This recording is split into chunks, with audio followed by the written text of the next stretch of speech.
أعوذ بالله من الشيطان الرجيم. بسم الله الرحمن الرحيم. واضرب لهم مثلا أصحاب القرية إذ جاءها المرسلون إذ أرسلنا إليهم 2 فكذبوهما فعززنا بثالث فقالوا إنا إليكم مرسلون.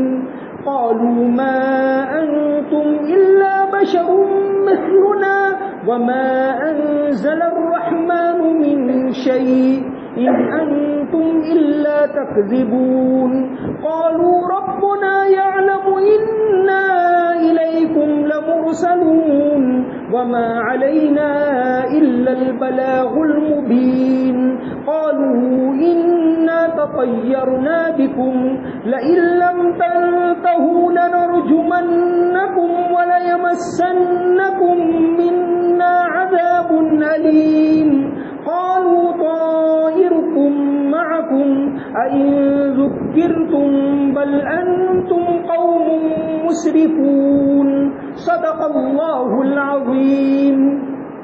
اے پیغمبر صلی اللہ علیہ وسلم، تم ان کے سامنے ایک بستی والوں کی مثال پیش کرو جب ان کے پاس رسول آئے تھے.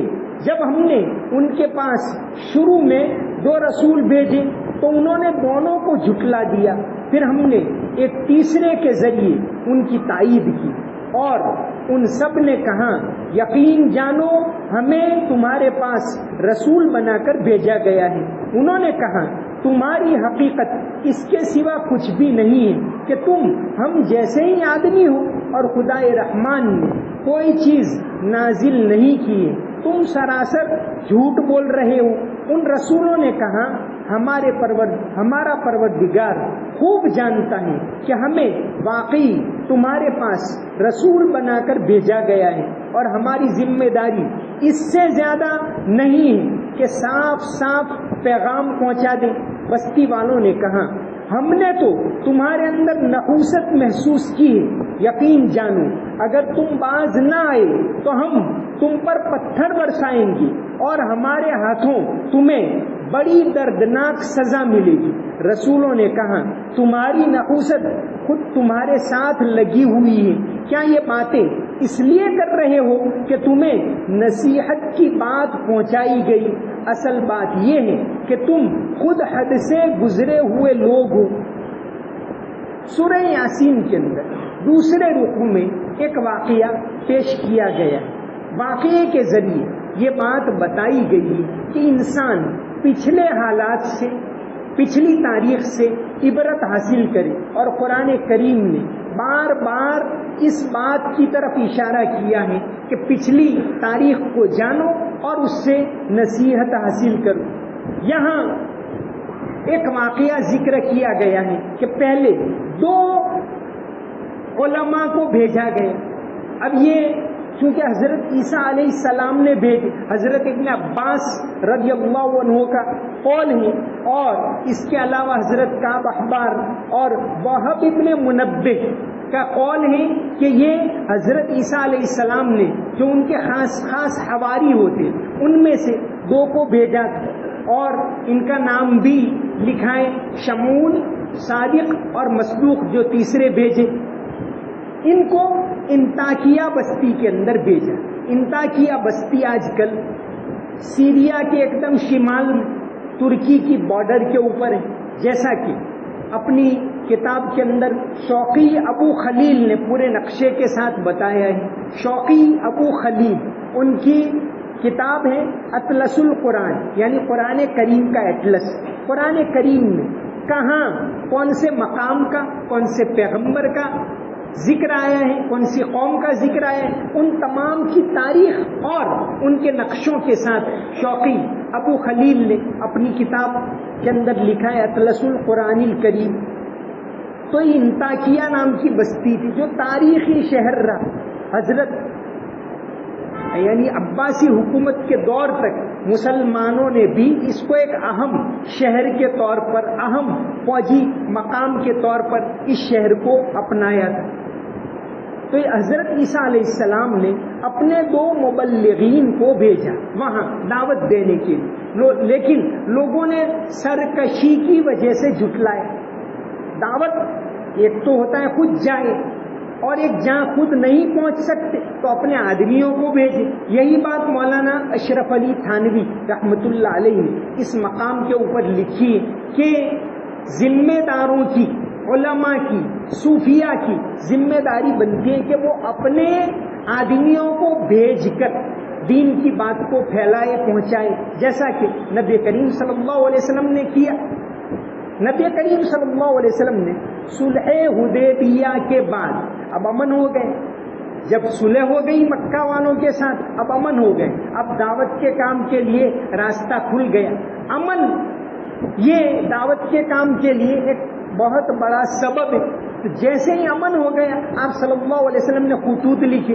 ہرقل جو رومن امپائر کا اس زمانے کا بادشاہ ہرکیولس، ان کے پاس حضرت دہیہ کلبی کو خط لے کر بھیجا۔ دہیہ کلبی چونکہ بہت خوبصورت، اور یہ رومن لوگ خوبصورت ہوتے، تو حضرت دہیہ کلبی کو آپ صلی اللہ علیہ وسلم نے ان کے پاس خط لے کر بھیجا۔ اسی طرح حبشہ کے بادشاہ نجاشی کے پاس عمرو ابن امیہ کو بھیجا۔ تو خط لکھ کر دعوت دینا قلم اور کاغذ کے ذریعے، یہ ایک تبلیغ کا بہت بڑا ذریعہ ہے۔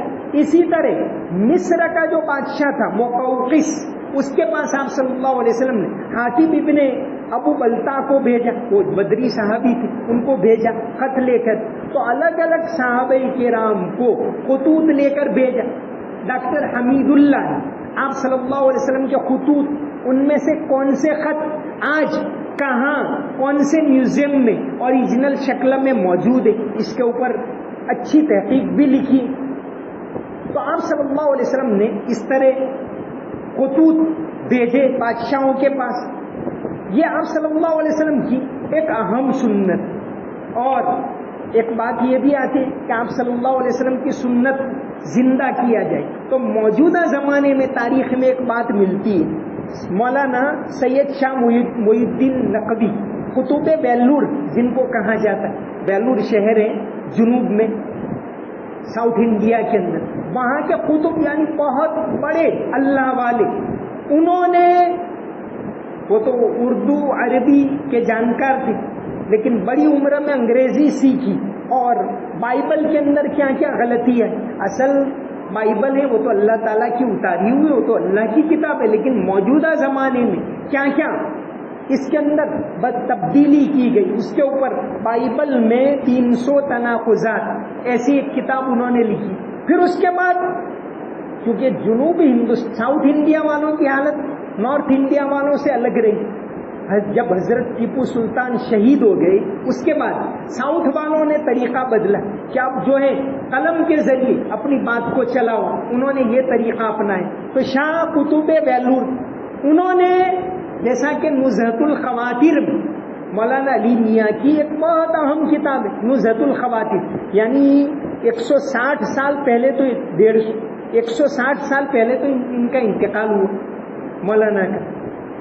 تو نزہۃ الخواطر میں مولانا علی میاں صاحب کے والد صاحب کی ایک کتاب ہے نزہۃ الخواطر، اس میں ہندوستان کی بڑی بڑی تمام شخصیات کے حالات لکھے۔ اس میں انہوں نے لکھا ہے کہ سید شاہ قطب بیلور نے رانی وکٹوریہ کو خط لکھا انگلشی کہ تم اسلام قبول کرو، اور اس زمانے کے برطانیہ کے جتنے وزیر تھے سب کو انہوں نے خط لکھا انگلش کے اندر، اور کہا دعوت قبول کرو۔ یہ بہت بڑے ہسٹورین مولانا یہ علی میاں کے والد صاحب عبداللہ حسنی، انہوں نے نزہۃ الخواطر کے اندر لکھا ہے کہ خط لکھا ہے کہ اسلام قبول کرو، اور رانی نے خط کا جواب بھی دیا، اس میں لکھا ہے کہ اسلام بہت خوبصورت اچھا مذہب ہے، لیکن ہماری مصلحتیں اپنی الگ ہیں۔ تو یہاں اسی طرح کا واقعہ ہے کہ آپ حضرت عیسیٰ علیہ السلام نے اپنے حواریوں، جیسے کہ ان کے حواریوں میں سے گزشتہ کل میں نے بتایا ایک حواری سینٹ تھامس، وہ ہندوستان تک آئے تھے، اور عیسوی سن 72 میں یہاں چنئی کے اندر ان کا چرچ بھی موجود ہے، وہاں شہید ہوں۔ 52 میں آئے، عیسوی سن 52، خالی 52، ابھی تو 2026 چل رہا ہے، اور 72 کے اندر وہ شہید ہوئے، وہاں ان کا وہ چرچ بھی موجود ہے۔ تو عیسیٰ علیہ السلام کے حواریوں نے آج دنیا میں جو عیسائیت پھیلی، بودھ مذہب پھیلا، بودھ مذہب بھی اشوک بادشاہ نے بودھ مذہب قبول کر لی۔ بودھ مذہب ہندوستان میں پیدا ہوا، لیکن ہندوستان میں بودھ لوگ کم ہیں، اس طرف کے ملکوں میں زیادہ ہیں، برما میں، تھائی لینڈ میں، چین میں، جاپان میں، اس طرف کے سب ملکوں میں، انڈونیشیا، ملیشیا میں بھی کچھ ان کی تعداد ہے۔ تو اشوک نے مبلغ بھیجے، بھئی اس طرف اتنے زیادہ کیوں بودھ لوگ ہیں؟ تو اشوک بادشاہ اس نے بودھ مذہب قبول کر لیا 2500 سال پہلے، اور پھر انہوں نے الگ الگ ملکوں میں مبلغ بھیجے، جیسے کہ گزشتہ کل وہ واقعہ بتایا کہ بازان ابن ساسان نے یا ہندوستان کے اندر اپنے مبلغین کو بھیجا، یمن کے گورنر، اور انہوں نے وہاں قلعہ کرائی کے اندر مسجد بھی بنوائی، 630 میں بنی ہوئی مسجد جو آج بھی موجود ہے۔ تو یہاں ایک تاریخی واقعہ بیان کیا گیا ہے اور اس سے کے ذریعے عبرت لینے کو کہا گیا ہے، وَضْرِبْ لَهُمْ مَثَلًا أَصْحَابَ الْقَرْيَةِ، کہ اس بستی والوں کا واقعہ ان کے سامنے بیان کرو۔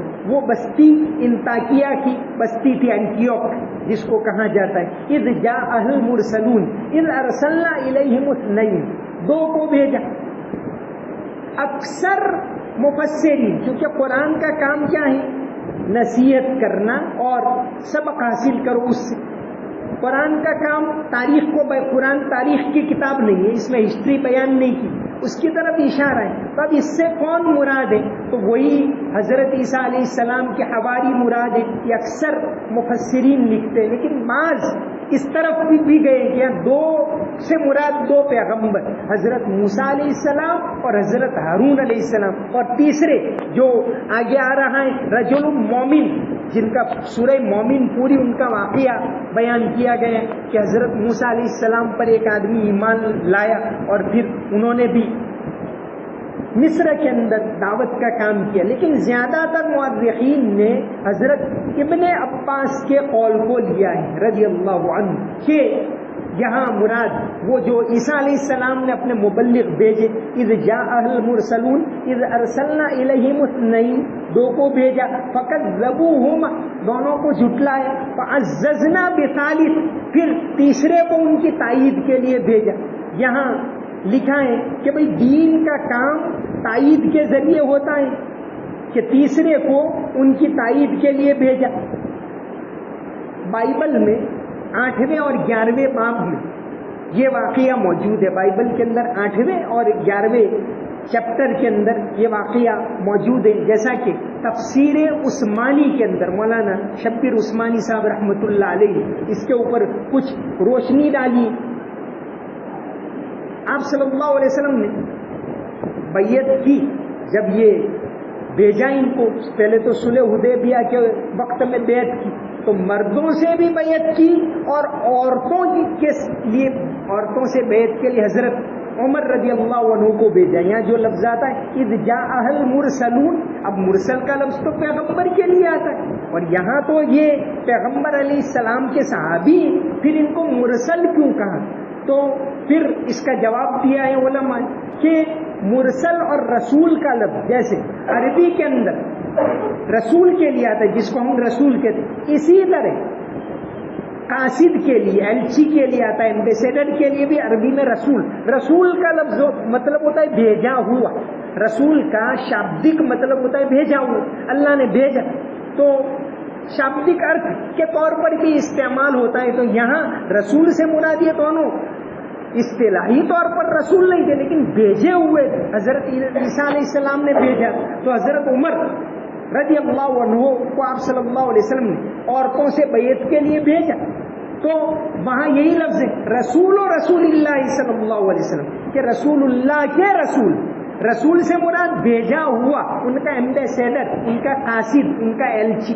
حضرت عمر رضی اللہ عنہ کو آپ صلی اللہ علیہ وسلم نے عورتوں سے بیعت کے لیے بھیجا۔ آپ نے جیسے مردوں سے بیعت کی، یبایعونک تحت الشجر، اس طرح عورتوں سے بیعت کی، عورتوں سے بھی عہد لی، عورتوں سے بیعت کلامی تھی، زبانی تھی، مصافحہ کر کے نہیں.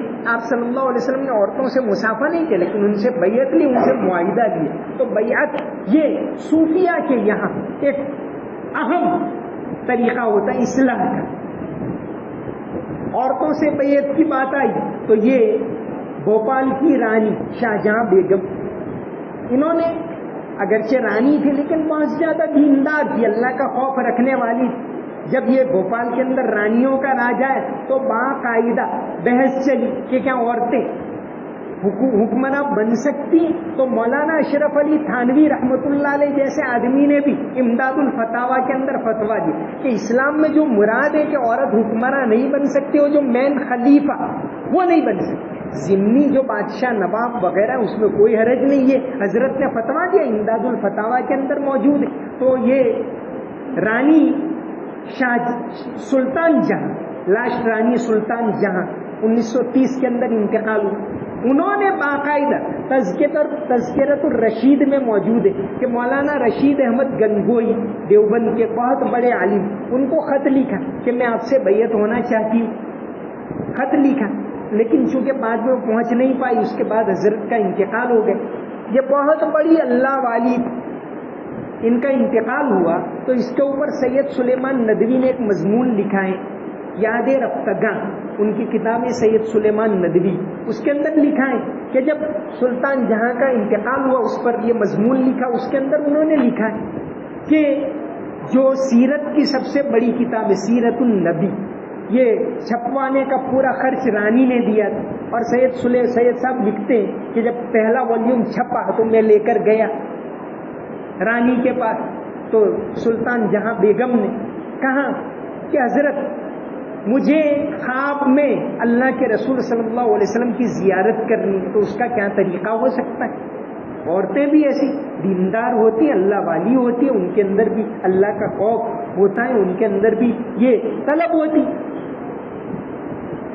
تو حضرت کو کہا کہ حضور کو میں خواب میں دیکھنا چاہتی ہوں تو کیا کرنا چاہیے. یہ اس کے اندر سید سلیمان ندوی رحمۃ اللہ علیہ نے لکھا ہے اور سید صاحب نے ان کے کارناموں کو بہت تفصیل سے لکھا ہے. اور وہیں سید سلیمان ندوی نے یہ شعر بیان کیا ہے، وہ ایک شعر ہے، ہرگز نہ میردا کے دل شد زندہ بعشق، کہ جو اللہ کے عشق میں محو ہو جائے وہ کبھی بھی مرتا نہیں، اس کے کارنامے زندہ رہتے ہیں. سب تست بر جرید عالم دوام ماں، یہ شعر لکھا ہے. تو آپ صلی اللہ علیہ وسلم نے حضرت عمر رضی اللہ عنہ جب بیعت کے لیے بھیجا خواتین کے پاس، تو اس وقت یہی الفاظ آتے کہ میں رسول و رسول اللہ صلی اللہ علیہ وسلم، کہ میں اللہ کے رسول کا بھیجا ہوا ہوں. تو یہاں یہی بات ہے کہ جہاں اہل مرسلون، کہ اس بستی میں مرسل یعنی رسول گئے حضرت عیسیٰ علیہ السلام کے بھیجے ہوئے. اذ ارسلنا الیہم اثنین، دو کو بھیجا، اب انہوں نے جھٹلایا. پھر تیسرے کو بھیجا، فکذبوہما فعززنا بثالث فقالوا انا الیکم مرسلون. اس سے یہ بات بھی سمجھنا ہے کہ اجتماعی طور پر مل جل کر آپس میں دین کا کام کیا جائے تو تائید حاصل ہوتی ہے. اس آیت سے سمجھ میں آتا ہے قالوا ما انتم الا بشر مثلنا، تم تو ہمارے جیسے ہو، تم کہاں بہت بڑے بن گئے. وما انزل الرحمن من شيء ان انتم الا تكذبون، کہ ہم تمہاری بات ماننے والے نہیں ہیں، چونکہ سرکشی کے اوپر اترے ہوئے تھے. قالوا ربنا يعلم انا اليكم لمرسلون، ہمارا رب خوب جانتا ہے کہ ہم جو بات لائے ہیں وہ بالکل سچی ہے. وما علينا الا البلاغ المبين، کہ ہماری ذمہ داری تو صاف صاف پہنچا دینا، دین کی بات کو صاف صاف لفظ بلفظ پہنچانا، یہ تمام مسلمانوں کی ذمہ داری. تبلیغ یہ تمام مسلمانوں کی ذمہ داری ہے. میں اسی لیے مسلمان، میں اسی لیے نمازی. کیا سب سے پہلا کام تو یہی ہے کہ آدمی دین کو پھیلائے، اس کو پھیلائے، جو سیکھے وہ دوسروں کو سکھائے. تو یہاں فرمایا وما علینا الا البلاغ المبین، کہ تم مانو نہ مانو ہماری تو ذمہ داری ہے پہنچانا، ہم نے پہنچایا، ہم صحیح بات کہہ رہے ہیں، تم مان لو تو تم کامیاب ہو جاؤ گے، تمہاری آخرت بن جائے گی، ایک اللہ کو مان لو، توحید کو اپنا لو، سچائی کے اوپر آ جاؤ، جھوٹ کو چھوڑ دو، خیانت کو چھوڑ دو، اخلاق کو اپناؤ، انسانیت کو اپناؤ، یہ دعوت دی، لیکن انہوں نے نہیں مانا، بلکہ کیا کہا، قالوا انا تطیرنا بکم، ہوا یہ کہ اس بستی میں قحط آیا، تو اب الٹی بات کہ اب یہ تمہاری نحوست آئی، یہ ان تینوں ایلچیوں کو، تینوں مبلغین کو کہا کہ تمہاری نحوست آئی کیا بستی میں یہ قحط آ گئے، جیسا کہ فرعون نے بھی یہی کہا تھا کہ یہ موسیٰ تمہاری وجہ سے سارا ہو رہا ہے، تو انہوں نے بھی یہی کہا کہ قالوا انا تطیرنا بکم، یہ نحوست تمہاری وجہ سے کہ عذاب آئے۔ دین اسلام میں کوئی نحوست نہیں، یہاں نحوست کا ذکر ہے، انا تطیرنا بکم، کہ یہ نحوست آئی تمہاری وجہ سے، لئن لم تنتہوا، ابھی بھی کہتے رک جاؤ، باز آ جاؤ، لنرجمنکم، اگر رکے نہیں تو ہم تم کو پتھروں سے ماریں گے، ولیمسنکم منا عذاب علیم، اور دیکھ لینا سخت سزا دیں گے، یہ ساری باتیں چھوڑو، ہم جو باپ دادا کے دین پر ہے اس پر رہنے دو، ایسی دھمکی دی ان کو کہ لنرجمنکم، پتھروں سے ماریں گے، ولیمسنکم منا عذاب علیم، کہ ہماری سزا تو تم چکھو گے تو پتہ چلے گا۔ تو انہوں نے کہا قالوا طائرکم معکم، کہ ایسی کوئی بات نہیں، ہاں تم دین کو نہیں اپناتے، تم اللہ کو نہیں مانتے، اس کی وجہ سے عذاب تو آئے۔ دین اسلام میں کوئی نحوست نہیں، کوئی کہ بھئی بلی آئی تو یہ ہو جائے گا اور کتا آ جائے تو یہ ہو جائے گا، الو، یہ دین اسلام میں کچھ ہے ہی نہیں۔ آپ صلی اللہ علیہ وسلم نے فرمایا لا عدوى ولا طیرۃ ولا حامۃ ولا سفر، کہ الو سے بھی کچھ نہیں ہوتا اور سفر کے مہینے سے بھی کچھ نہیں ہوتا۔ دین اسلام میں کوئی نحوست نہیں کہ اچھا وقت یہ برا وقت، ایسی کوئی اچھی گھڑیاں اللہ تعالیٰ نے رکھی، ایک الگ بات ہے کہ بھئی جمعہ کا دن اچھا ہے اور یہ، لیکن یہ کہ نحوست ہوتی ہے کہ بھئی بلی آ گئی تو اب کام مت کرو، اور یہ دین اسلام میں بالکل نہیں ہے، بلکہ یہ شرک ہے کہ بھئی یہ ستارہ آیا تو ایسا ہوگا، یہ آیت باقاعدہ اخباروں کے اندر اس کے اوپر بحث چلتی ہے، ٹی وی کے اوپر بحث چلتی ہے کہ آج یہ ستارہ یہاں آئے گا اور وہ ستارہ وہاں جائے۔ ہمارے دین میں ایسا کچھ نہیں ہے، ہر گھڑی، ہر وقت، ہر لمحہ اللہ نے بنایا، ہر لمحہ اچھا ہے، ہر لمحے میں اللہ کو یاد کرو، نحوست نہیں دین اسلام۔ ہاں لا عدوى ولا طیرۃ، عقل سے کام لو، لا عدوى، چیپ لگنا، اس کا مطلب تو یہ ہوتا ہے چیپ لگنا، یہ کوئی اصل ہے ہی نہیں، ولا طیرۃ، یہ تو سمجھ میں آ جاتا ہے کہ بھئی کوئی پرندہ اڑے، الو آئے تو یہ ہوگا اور وہ تو کہ یہ نہیں ہے، ولا حامۃ، بدفالی، طیرۃ ان کے معنی بدفالی اور حامۃ ان کے معنی الو، ولا سفر، کہ سفر کے مہینے میں یہ ہو، یہ تین باتیں تو سمجھ میں آتا۔ ادوا کا مطلب ہوتا ہے چیپ لگنا، حالانکہ یہ تو حقیقت میں ثابت ہے۔ تو اس کی وضاحت کیوں، کورونا کے زمانے میں آپ نے بہت زیادہ سنا تھا، حضرت عمر رضی اللہ عنہ کا وہ واقعہ، امواس کا تعاون سن ہجری 18 میں، یعنی حضرت عمر رضی اللہ عنہ کی خلافت کے چوتھے سال، یہ سیریا کے اندر جو اب تو فلسطین کے اندر آ جاتا ہے، رم اللہ اور یہ غزہ کے بیچ میں ایک شہر ہے امواس، وہاں تعاون آیا، بہت زبردست تعاون، سن ہجری 18 کے اندر ہزاروں لوگ مر گئے، اور ابو عبیدہ ابن جراح اور معاذ ابن جبل جیسے بڑے بڑے عالم صحابہ کرام بھی اس میں شہید ہو گئے۔ تو حضرت عمر رضی اللہ عنہ کا اتفاق سے سفر چل رہا ہے اور وہیں جانے والے مشورہ کیا کیا کریں۔ حضرت ابو عبیدہ ابن جراح نے تو رائے دی کہ حضرت ہمیں تو جانا ہی چاہیے، اللہ یہ تو کچھ ہے ہی نہیں۔ حضرت نے فرمایا نہیں، یہ صحیح نہیں، اور حضرت عمر نے باقاعدہ فیصلہ کیا کہ ہمارا قافلہ امواس نہیں جائے گا، مدینہ لوٹے گا، اور باقاعدہ لوٹ گیا۔ تو یہ ایک الگ بات ہے کہ آدمی احتیاط سے رہے، بچ کر رہے، یہ اچھی بات، لیکن آدمی بہت زیادہ بچتا ہے، اس کو بھی کینسر ہو جاتا ہے، تو کہاں سے ہو گئی؟ اللہ تعالیٰ کی طرف سے ہوتا ہے، آخرکار تو کرنے والا وہی۔ آدمی احتیاط برتے، بالکل برتے، اس کی تعلیم دی گئی ہے، نبی کریم صلی اللہ علیہ وسلم نے باقاعدہ علاج کرنے کی بھی تعلیم دی کہ ما انزل اللہ دان الا انزل له دوان، کہ اللہ نے جو بھی بیماری رکھی ہے اس کی دوا رکھی ہے، دوا کرو، دوا کرنا یہ بھی دین میں، پرہیز کرنا یہ بھی دین میں۔ لیکن یہاں ایک بات چل رہی کہ انہوں نے کہا کہ انا تطیرنا بکم، کہ تمہاری وجہ سے یہ قحط آیا، تو کہاں قالوا طائرکم معکم، ایسی بات ہے ہی نہیں، این ذکرتم بل انتم قوم مسرفون، کہ تم لوگ حد سے بڑھے ہوئے ہو اور یہ اللہ کی طرف سے چوکنا کرنے کے لیے ایسی چیزیں آتی ہیں۔ وما علینا الا البلاغ المبین۔ اللهم صل على محمد وعلى ال محمد وبارك وسلم۔ ربنا آتنا في الدنيا حسنة وفي الآخرة حسنة وقنا عذاب النار۔ رب اغفر وارحم وأنت خير الراحمين۔ یا اللہ ہمارے گناہوں کو معاف فرما، ہماری غلطیوں کو معاف فرما۔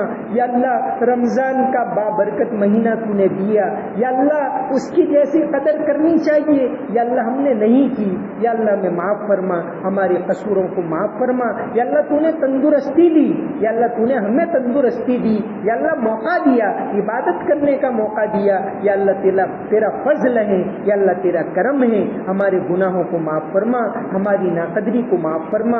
یا اللہ رحمت کا اشرا ختم ہونے کے قریب ہیں، ہم پر رحم فرما، اپنی رحمتوں کے اندر ہم تمام کو ڈھانپ لے۔ یا اللہ یہ مہینہ تو ایسا ہے جس کی ہر گھڑی قیمتی ہے، یا اللہ ہمیں قدر کرنے کی توفیق عطا فرما، گناہوں کو معاف فرما، تیرا خوف نصیب فرما، نماز کی پابندی عطا فرما، زکوٰۃ ادا کرنے کی توفیق عطا فرما۔ یا اللہ صحیح طریقے سے زکوٰۃ ادا کرنے کی توفیق عطا فرما۔